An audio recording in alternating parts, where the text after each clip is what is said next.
¿Todo tranquilo? Todo bien, acá andamos. Bueno, todo en orden. me alegro mucho. Hoy con un tema particular, por lo menos que se trata mucho, se ha hablado bastante, hay opiniones encontradas con respecto a esto, pero siempre es bueno tratarlo. Tiene que ver con un tema de salud, tiene que ver con la medicina, tiene que ver con innovaciones, con cuestiones que comienzan a extenderse en lo que es el tema de la atención sanitaria, en la atención pública y en la atención privada. Un punto clave, digamos, porque esto tiene una cuestión de mucho impacto, muy mediática, que ahora te voy a decir cuál es, y otro que tiene que ver con algo muy, digamos, académico. Sí. Uno de ellos es el tema de el dolor en los pacientes, el tratamiento del dolor. Hay ya áreas específicas en algunos centros de salud que están dedicados exclusivamente a que un paciente que ingresa, que se hace un tratamiento, que se hace alguna cirugía o lo que sea, tenga el menos porcentaje de dolor posible, digamos, que le dure lo menos posible, sí, con cualquier metodología, y además para poder rápidamente dar el alta por todo esto de las infecciones intrahospitalarias y demás. Y la otra cuestión es que esto del dolor estaría asociado, y esto lo vamos a hablar ahora, o podría llegar a estar asociado con el tema del cannabis, o sea, de la marihuana. Es decir, ¿la marihuana puede ayudar a paliar el dolor de los pacientes? Claro. Esa es la pregunta que va a responder nuestro invitado. Claro. Yo no. No lo sabemos, claro. Sin nada, Estamos con Marcelo Morante, médico, profesor adjunto de la Cátedra de Medicina de la Universidad Nacional de La Plata. ¿Cómo andas, Marcelo? Un gusto y muchas gracias por este espacio. Bueno, a ver, vamos a tratar de dilucidar un poco algunas de las cuestiones que venimos charlando. Y la verdad que hay muchas preguntas. Pero bueno, principalmente hablábamos del dolor recién. Vos tenés una experiencia personal, digo, con tu familia, sí, y que precisamente han experimentado el tema del cannabis medicinal. Sí, realmente el dolor es una de las grandes epidemias que aquejan a la humanidad, y realmente siempre es un fenómeno subvalorado y subtratado. Y básicamente se piensa que ese resultado tan negativo está vinculado fundamentalmente, puntualmente, con una falta de formación médica y con ciertos prejuicios con respecto al uso de ciertas sustancias. Y eso lo padecemos ya con los opiáceos. Y bueno, lo que pone la marihuana hoy en día vuelve a replicar una problemática que teníamos con respecto al prejuicio de ciertas sustancias y el uso en el dolor. O sea que es algo eterno en la medicina, y quizás creemos hoy que la educación médica le va a poder poner luz a esto. ¿Y qué papel juega en este punto, y lo que estás investigando vos, lo que investiga ahora la Facultad de Medicina de La Plata, a través de una cátedra específica, el tema del cannabis? Porque además la marihuana o cannabis, bueno, tiene también un prejuicio. Vos hablabas recién de los prejuicios médicos. Bueno, hay un prejuicio social, político y casi vinculado con el tema de la seguridad del cannabis. Digo, ¿qué rol juega? ¿Cómo lo están tratando de abordar? ¿Y cómo se rompe con todos esos prejuicios para poder utilizarlo de manera medicinal? Sí, lamentablemente la sociedad médica está totalmente dividida y polarizada con respecto a los defensores y los detractores de esta sustancia. Por un lado, los detractores dicen que si usamos o nos planteamos esta herramienta terapéutica, podría haber un impacto negativo en la sociedad, donde se baja la percepción del riesgo con respecto al uso de marihuana, y eso podría hacer que los adolescentes consumieran más marihuana. Y parece bastante lógico esa visión.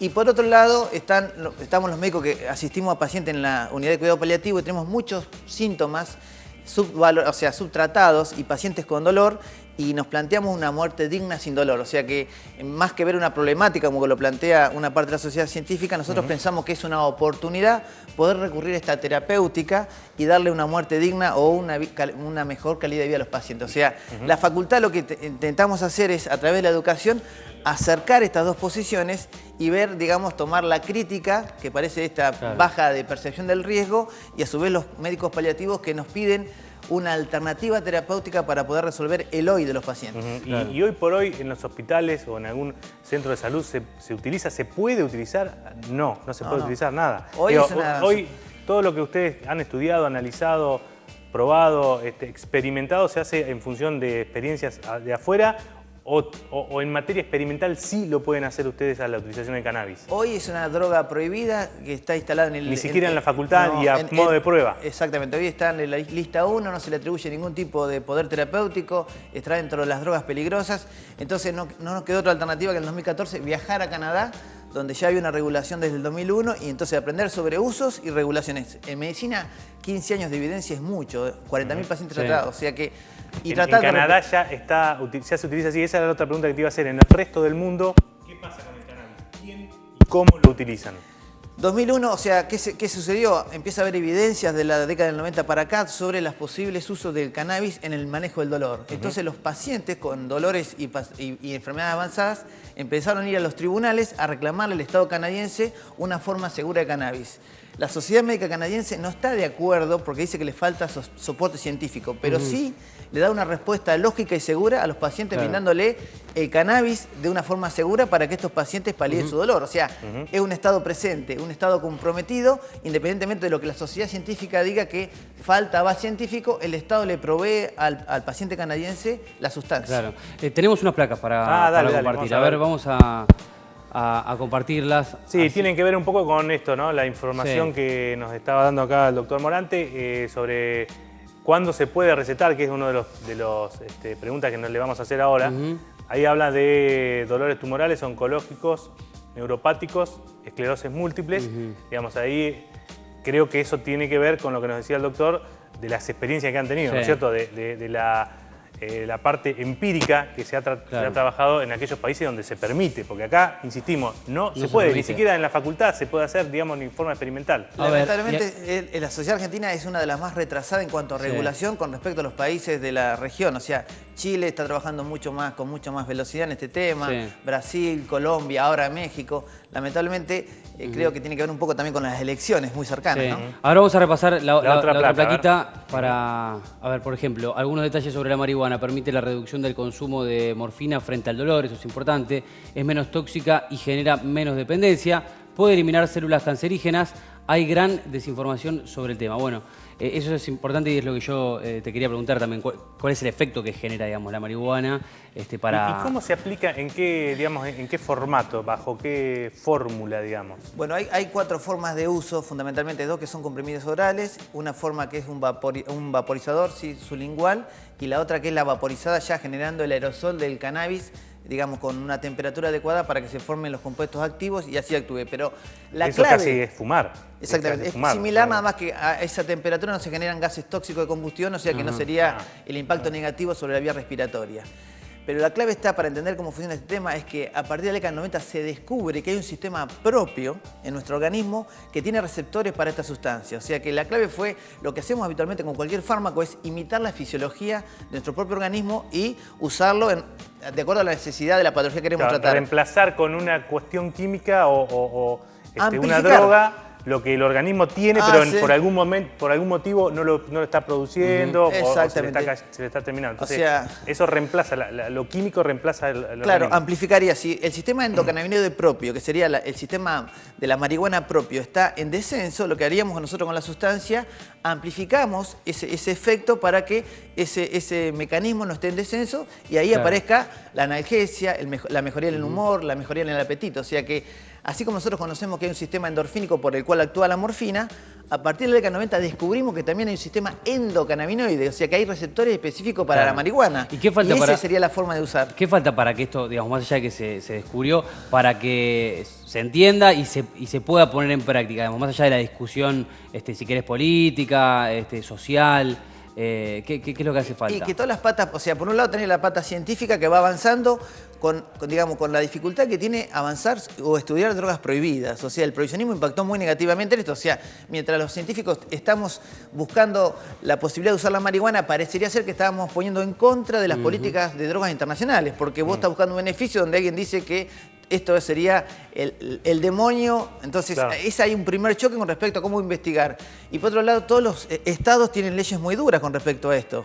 Entonces, esta dificultad, si yo quiero investigar, por supuesto que me lo permitieron porque estoy en la Facultad de Medicina, porque planteo una unidad de dolor, porque planteo que un médico comprometido tratando de resolver una problemática, pero hacerlo de otro lugar que no fuera la Facultad de Medicina sería mucho más complejo. O sea, creo que yo imité un poco el sistema canadiense porque había sido McGill y un profesor de la Facultad canadiense el que había logrado abrir el tema en Canadá. Si no, desde otro lugar es muy difícil.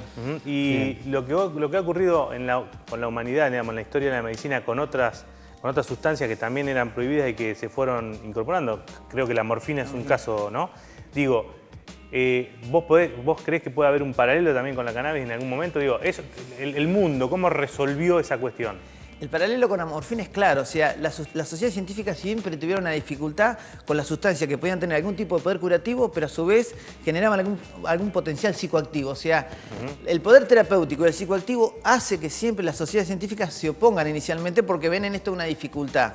Pero bueno, puntualmente... En algún momento se logró, exactamente, cuando con alguna regulación, digamos, en algún momento se podría llegar a recetar cannabis con receta bajo firma, bajo doble o triple, como se hace con algunas otras sustancias. Bueno, eso es lo que está trabajando Chile y yo creo que seguramente va a llegar acá a Argentina. O sea que el médico debe ser el gran regulador de esta situación. Pero claro, para que haya un médico como regulador tiene que haber un médico formado. Claro. Y por eso, y que debe ser la Facultad de Medicina tiene que ser la casa que genere este tipo de educación.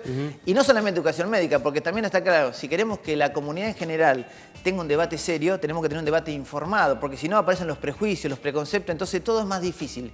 Creo que yo, por el cual estoy acá, es claramente tratar de llegar a la comunidad para que entienda que estamos hablando de un uso medicinal, tratando de resolver una problemática del dolor que realmente es un gran karma para la medicina.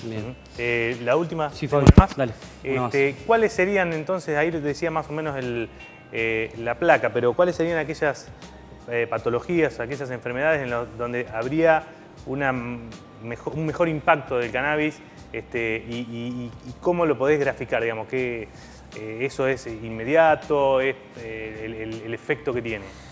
Básicamente las patologías, por ejemplo, en el caso del dolor, el dolor con un paciente oncológico. Cuando nosotros cualquier tipo de cáncer, digamos. Si nosotros quisiéramos darle, por ejemplo, un comprimido para que recupere el apetito, el comprimido tarda horas en actuar. Entonces el paciente empieza a mejorar lentamente, empieza a recuperar el apetito. Ahora, si el paciente tuviera un dolor de metástasis ósea, nosotros necesitamos un efecto inmediato.